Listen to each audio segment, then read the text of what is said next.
Today on the show, we've got Phoebe Rogers. Welcome, Phoebe. Thanks, Beth. So excited to have you here. So Phoebe is a clinical psychologist, couples therapist, and dating and relationship coach for women. Her own lived experience of relationships was often troubled, and so she worked on healing her own fear of abandonment and self-sacrifice to find love. And now she helps other women do the same.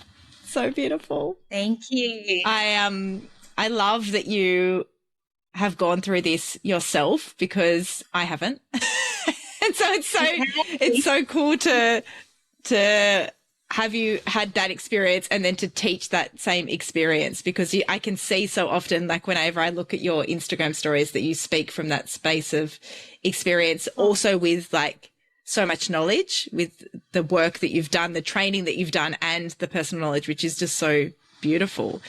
Yeah. It's the mix. It's wonderful. What do you notice in the clients that you work with? Like, what is the biggest theme that you notice, or like correlation between what you've been through and what they're going through? So everyone's scared of being alone. I think definitely that's a big common theme when I have a group of women together. And I think when we act from that place, we either pursue and we pursue people who are actually going to end up be abandoning because we don't want to be alone. So we race and we rush and we want to get in it. And then we end up in these red flag relationships. Or people, I have a large group of women I work with, and they're so scared that they won't even go online. And all the work is just like holding, encouraging, like psyching them up, hopefully motivating them to just make that first step and get out there. Yeah, okay. What's the fear around, I understand the first one, what's the fear around getting out online? Like, what are they scared of? Oh, I think it'll just go really badly. They'll attract more of the same, like they won't be able to pick it because I've not had a healthy, functional relationship in the past. I don't trust myself to see those signs again. Or I'll just bring in more of the same, people who aren't interested, people who want to keep it casual. And that even plays out. Like some of my female clients, when they go online, they'll do it. But in this way, they play very small. Their profiles are very generic. I don't know if you notice the same. But it's just not putting themselves out there. It's putting themselves out there in a way that it doesn't show who they are. It doesn't, right? And they're beautiful, gorgeous women with full, rich lives and incredible things to share. But they don't want to be rejected for, you know, whatever in their life, or being vulnerable or saying, I want a relationship. So they don't really embrace saying what I want and what I dream of and what's really in my heart. And so then they meet kind of people who are more interested in superficial things. Yeah, it's so funny, the timing. I literally just got off a call with a client who like said the same thing. I was like, has anyone ever really met the real you? Like, has anyone ever really dated like all of you or known all of you? And she's like, no, you know, because the same thing, just scared that if she shows who she really is, that they won't like her. And I'm like, that's the filter, right? Like, that's the filter. Like, we need people to know all of you so that you can filter out those people that don't match with you. Exactly. And it's the more you don't show, the more you're going to keep meeting those types who don't allow you to be you and don't support all of you and all your emotions and all your feelings and all your vulnerability. So say with those people that are scared to get online, like what is the work that you do with them to get them out there? Like, how do they get through those blocks of not trusting themselves again? Yes. Well, I guess a few things. Sometimes they won't, you know, I might hold them in a space, you know, I do the women's group, and even through that process, they may not end up getting online, but I think it's giving them that hope, right, that maybe they will get there one day, or they see other women in a group doing that. But the work is really that internal stuff of, you know, self-love, self-worth. What are the narratives I learned about myself? What are the things that happened to me early in life where people rejected me? And then how do I show up for myself and give myself that love back that I never got? So I do lots of inner child work. Yeah. And I think that is so healing and so transformational for people, because then you become your own base of self-love. And it's almost like for some women that has to happen to know that they're worthy in order to get online and to know how kind of love or care or nurturing or security from another will then feel. And then from that base of kind of self-love and care and regard, I think you then have more resilience to tolerate the bumps. Yes. That can be online dating. Yeah, absolutely. There are bumps. Yeah. So important to do that work. I want to dive into what inner child work is because some people might not know, but I think it's so important to do that work because it is bumpy. And if you jump in and you're not ready and you get fed more of those same experiences, it's even more discouraging. Yeah, because you spiral down even further, right? We want to give them the base. And then the other thing you said, which I didn't answer, what else do I do to help them trust themselves, is a lot of work around writing, journaling, reflecting on the date, even reflecting on the communication with the person before the date and how did my nervous system feel, what was happening inside, what was happening in my body. And you might still get those triggers and bumps with a good potential partner, but it's just being able to listen and tease all of that apart and reflect, like how big are the nervous system triggers, or who did I feel more safe or settled with? And that's really important. Then you can learn to trust yourself again. Yeah, huge. Okay, I want to get into that too. But before we do, inner child work, like what is that for people who have no idea what inner child work looks like? So I use inner child work from a model called Schema Theapy, but essentially we all have experienced, I think all of us, I can safely say that, or most of us have experienced wounds in childhood. So really from a primary caregiver, even if it's subtle, right, there are times when a parent has turned away or invalidated an emotion or they've been angry at us, and so we develop these core wounds, right? And those wounds stay with us until they are healed, and those wounds are often getting triggered in the present, right? So it's kind of understanding that that part of me, that younger part of me, stays with me and is going to be triggered in relationships. Yeah. And so the idea is if you can connect with those feelings and that part of yourself, often describing a child, it's the most vulnerable part of you. It's like when you're your most irrational, you're most emotional, you're most distressed, you're most sad, you're most fearful, you're most worried about being alone and abandoned, and there's no reasoning. That's how children feel, right? When they're completely scared and terrified. And a lot of us feel like that when we go and date. And so it's knowing when that is triggered, when that part of yourself is activated.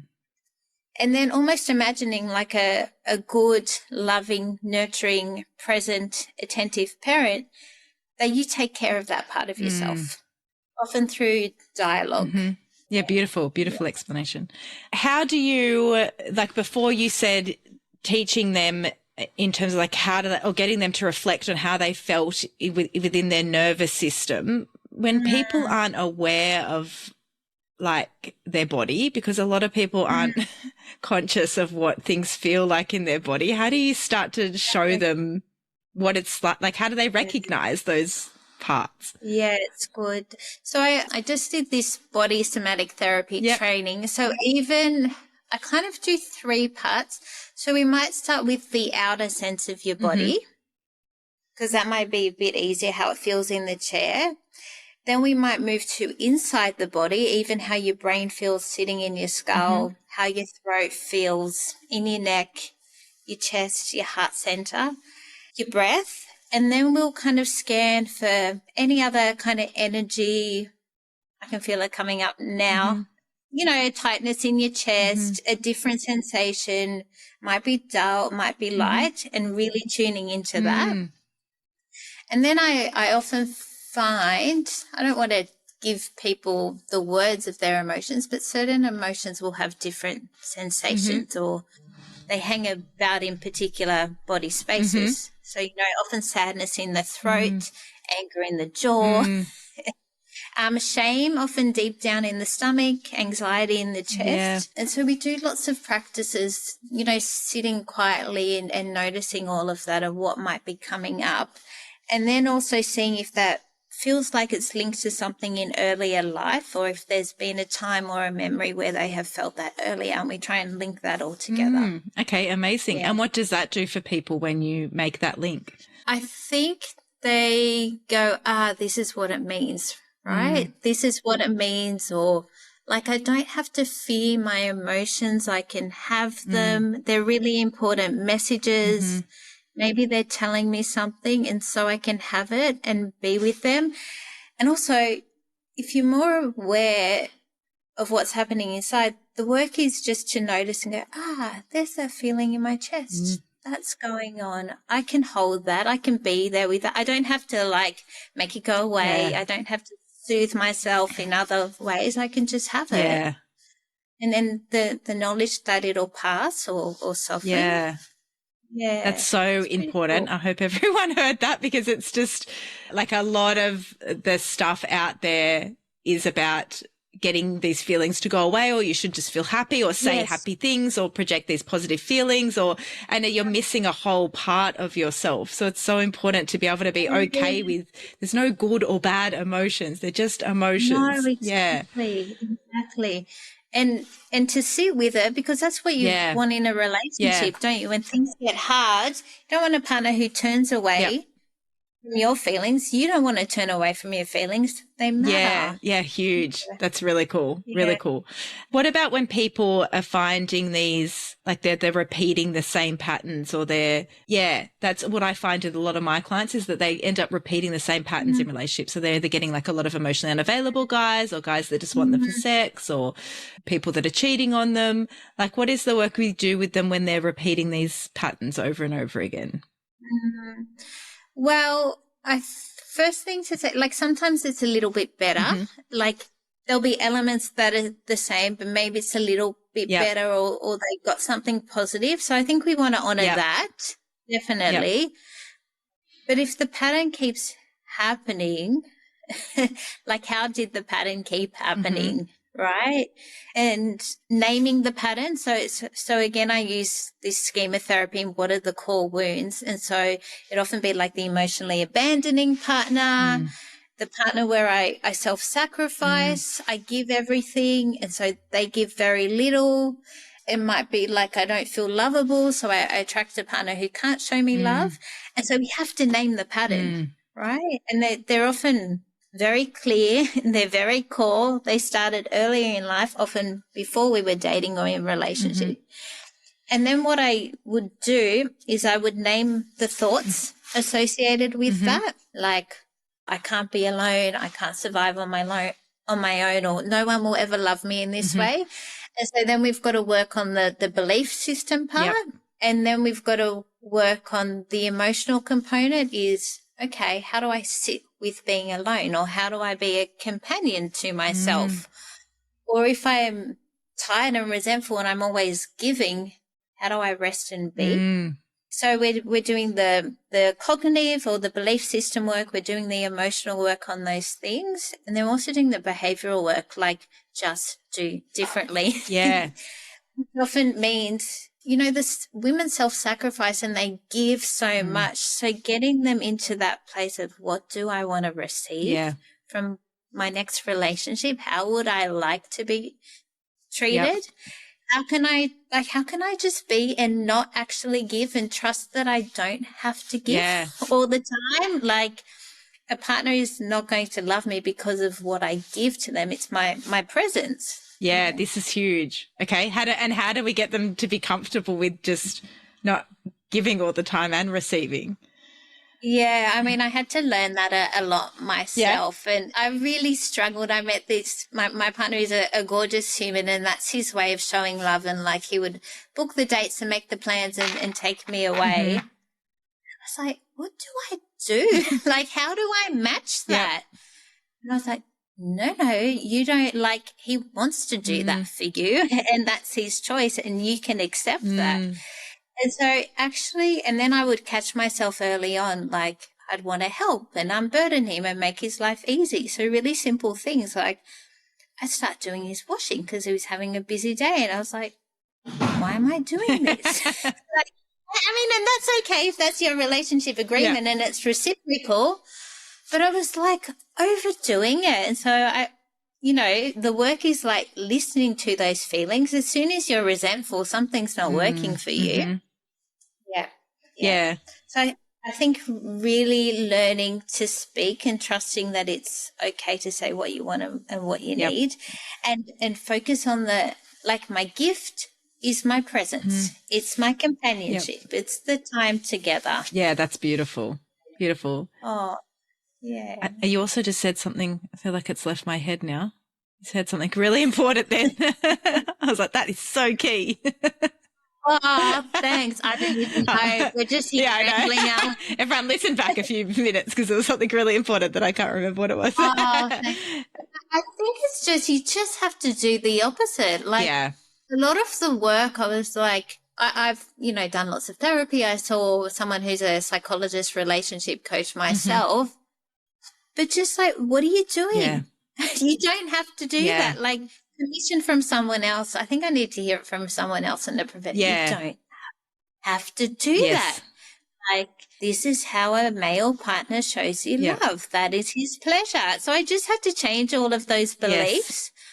Yes, that was it. Sorry, it's come to me. The fact that you were curious about them. I think that is such a beautiful space to be in, for you just to not judge yourself, but to be like, hang on, why am I doing the washing? What's happening here? So I knew I was doing it for weeks, and then I spoke about it. I was like, I actually don't have to do it, and he didn't particularly want me to, right? Then you get in this, it's not a couple, it's not a partnership, it starts to feel like, a caregiver role, right? You don't want that. That doesn't maintain a beautiful romantic energy. So I think we have to be prepared to create something new and different from the beginning. I had a line of, where I had this history of awful relationships and had called off a wedding, and I was like, this is it. And so that's a really powerful place to be in, to go, I don't have to do that anymore. I'm not going to do that anymore. It cost me too much. I was too hurt, too angry. I was too resentful. And so I was in this space of, I can redefine my relationship. And I met this human. He's really curious and open. And I felt really sure that he wanted me to be happy. So if you get really sure that your partner wants you to be happy, there's so much room for movement and to define a relationship that serves you and makes you both happy. Yeah, that's so I literally was just speaking to a client about this earlier this morning, because she's with a guy and they're unsure around what he's not sure he wants a relationship because he's got out of the relationship. And I said, well, what is a relationship to him? Let's try and understand what a relationship looks like, because perhaps his perception of what he thinks is a relationship, maybe that's not what you want, so it's, we all, like everything, have these ideas that we come to the world with, and come to relationships with around what we think things should look like. And often our partner thinks very different to that. And if you don't have those conversations and you're not curious about it, how will you know? Exactly. And I think sometimes people will maybe think a relationship can't be fun. There can't be play and spontaneity. And, it means all these serious things and these life responsibilities, and it has to be that, but you can bring fun, joy, spontaneity, romance, all of those things. And you get to create it, right? This is your chance to be able to create, both of you together, what that looks like for you. Exactly. And to have those chats. I work with couples and I find they often don't go deep enough with these conversations. It's almost like he doesn't want that. And so I freak out and I panic and I don't know what to do with that. So we don't talk about it. You might actually be aligned. You just haven't discovered that. Or you might not.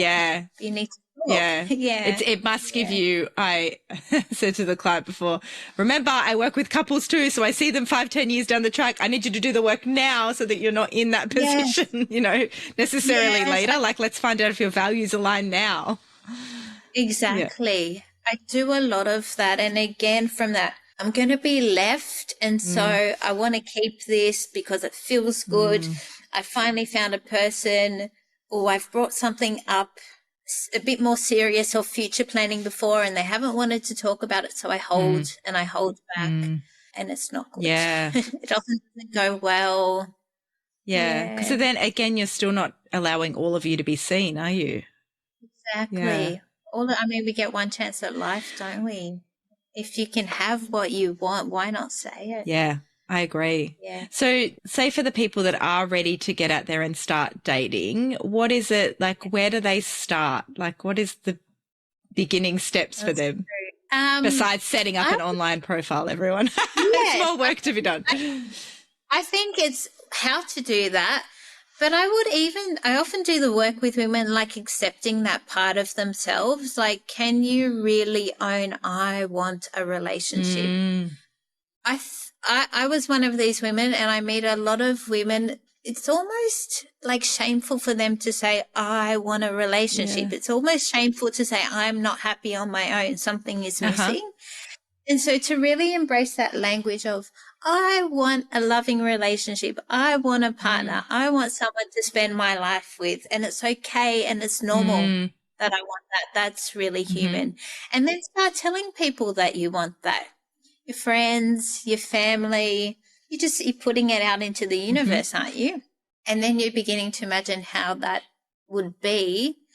And then I love online dating. I mean, I think it can be very triggering and disappointing. I felt really grateful that I met my partner online.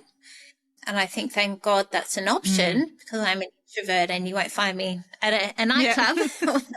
Not that I would imagine myself meeting a life partner there. It can happen. Yeah.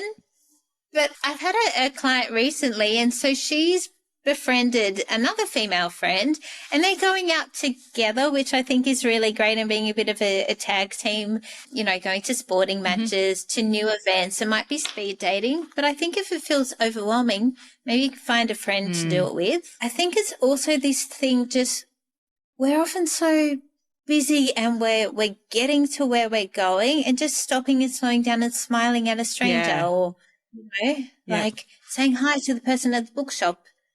Yeah, or the supermarket, or wherever you are, or when you're out walking your dog. I think there are lots of places to meet people. Yeah. And even being like the same as like when you tell your family and friends, I'm ready to start dating, if you're walking down the street and you've got headphones in and you're looking down and you're not, you know, you're not then telling the universe that you're ready. Like, it's like, I'm ready, but I'm not ready. There's this confusing signal. Yeah. It's really confusing. Yeah. That's it. Yeah. Yeah, I've certainly, you know, met people that didn't necessarily go anywhere, but at weddings, like family events, at the gym. So it's just wherever there's community and like-minded people, it can happen anywhere. Yeah, and just being open to that, hey? Yeah. What if they're not clear? Like they're just, I hear a lot of women say, I'm ready to date, and they get online, they start dating, and then they're like, oh, this is not what I want. Like, what if they're not clear on what they want? How do they get clear on what it is that they're looking for? So I think, you know, I've created this dating journal, and I think that's a big thing. And what I learned was I used to date, but I'd go on a date with anyone. Almost like I was like, oh yeah, they look cute and we might have something in common. You know, all the conversation's okay. But I wasn't looking really deeply, and I was probably keeping the criteria very open. And so when I started to, you know, do this big bit of self-work, it was really, what are my values? There's also this learning, like I was so misaligned in terms of values in my past relationship. What are my values? What really matters to me? What is my life direction? What are my strengths? What are my beautiful qualities that I can bring to a relationship? What qualities would my ideal partner have? I actually wrote a list. I've still kept this list. I kind of laugh at it sometimes. I got most of it, besides, I often laugh my partner doesn't drive. I wanted someone to drive me around because I hate traffic, but so that's still me. So it's like 99% there.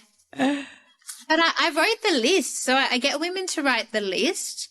And to really dream, I was saying this to a colleague yesterday, like we don't allow ourselves to dream or to think that we could have it all. And I don't know, I used to think I was being kind of a bit too demanding when I was like, I want someone who, I'm educated and I value education and I value, someone who's working hard and has a life direction. I almost felt like a bit of a snob saying I wanted that.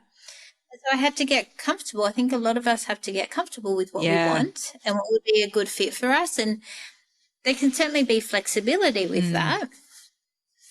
I think write it down, like make it real, put it right there on paper, and it's, this nice template you can look back to. And then, I love that. I've got a few clients recently to write it because they're really like kinesthetic learners and so, and visual. So that I've got them to write it as in a story, as in like, I'm waking up in the morning. It's the 5th of March beautiful. And I'm laying next to this man. He smells so good and he's going to cook me breakfast. And then they can really imagine that and get that visualization happening because that's the way their brain thinks. Whereas other people love like, I want him to be driven and want children. And exactly. Exactly. But I love the imagery because I think lots of imagery or inner child visualization, it allows ourselves to feel like how safety feels, how peace and contentment feels. Yeah, I did something similar. Mine was like, he'd pack up the car for the day and like drive me down to the beach and all of those. I just want, someone who would make my life kind of easy and unburdened and not stressful and joyful and easy. Yeah. It sounds like you've got that besides the car. So you guys can get in an Uber together or something. We do Uber if we need to. No, but for me, it's like the reciprocity, and this sense of we're not perfect, but my partner and we always hear each other's feedback. That's, if I would say anything, that accepting influence idea, like really taking each other's feelings seriously and making that space and, being accountable and working on what you need to. How did you know that, if you don't mind answering, 'cause this is personal, but how did you know that early on in your, like when you were dating him, how did you know that he had that quality? Even in his messaging in the beginning, he wrote me this one message when we were still on the app and he said, are you the type of woman who likes to hear from your partner in the morning? Like, thoughtfulness. And even within his profile, he was saying things like, I'm happy to hear you whinge about, your day at work with Karen, which was funny. And then planning the dates. And then I was able to tell him I was feeling pretty anxious, like sometimes he'd be working long hours and little Phoebe inside was panicking, like, are we okay? Are we not okay? When am I going to hear from him? And so I was able to share all of that with him and in a way that he could digest and understand. He's very secure in himself and he really listened. He even read things I would send him to understand kind of anxious attachment. Oh, beautiful. And so just, really like so open to influence. And we just navigated these little bumps together. And there was one moment that really stood out for me. I had a dodgy tradesperson at my place and I was a single woman. I was trying to, fix something electrical and I was in trouble. And so I started sending my partner text messages like, this guy seems a bit sus. This is not going well. And my partner was like, are you okay? Like, this doesn't sound good. I'm going to hop in the Uber. And like, I was still a bit old female. I'm like, no, like, you don't have to worry. He's like, no, I'm coming over now. So that sense of reliability. Like I didn't have to ask. I just had to tell him I was stressed and he would show up. And that was a big moment for me. I was like, oh, I can rely on this person. Yeah, beautiful. And he make you feel safe and secure. Yeah. Totally. It's hard. I had growing up with my own mum who was single mother, like we often had that sense of how are we going to manage things on our own? You can feel quite vulnerable being in the world as a woman sometimes. And so, to have that someone to provide that security and safety and take my feelings seriously And I love that you shared with him around the anxiety, because there's so many, like, a majority of my clients probably have anxious attachment, and probably because I have in the past too, you know. So I think that's something that they hold shameful sometimes, and that they're really scared to tell people because they're worried it's going to push them away or scare them away. But I like, if you get the right person and a securely attached person, that is not going to scare them. Yeah. No, not at all. Or even just the person who's open to learning and working on themselves and has that openness and curiosity. Yeah. Definitely. Yeah. No, again, that was therapy, and a really close friend who also does this work. She's like, you have to tell him, like, what are you doing?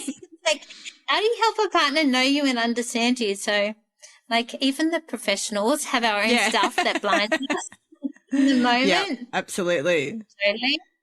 So much better helping other people than myself. Aren't we all? It's so funny because I do a lot of work around boundaries with the clients, and then whenever I encounter someone, like I had a cleaner that I was like, oh man, they're just not doing a good job, I'm going to have to get rid of them, I have to put a boundary in place. I was like, that was really hard. So these things that we ask our clients to do are often so hard, and I am so impressed about the conversations they are bravely having in a really calm and assertive way. Yeah, me too. It's incredible. Yeah. Tell me about your dating journal. Oh, yeah. So, well, I wanted to be helpful to women and, you know, to kind of build my teaching toolkit. And this really came from my own experience. I was like, what is the thing that helped me find a healthy partner? And it was really this sense of I had to be accountable. I had to put it down on paper and not just be guided by my heart or what I wanted. And so it's my journal is this little package of, whilst I'm dating online, how do I get to the healthy partner? Great. Yeah, that bit. And dating can be overwhelming. So to set you up for success, it starts with, what are your patterns? What have your patterns been in relationships? What do you want to hold on to?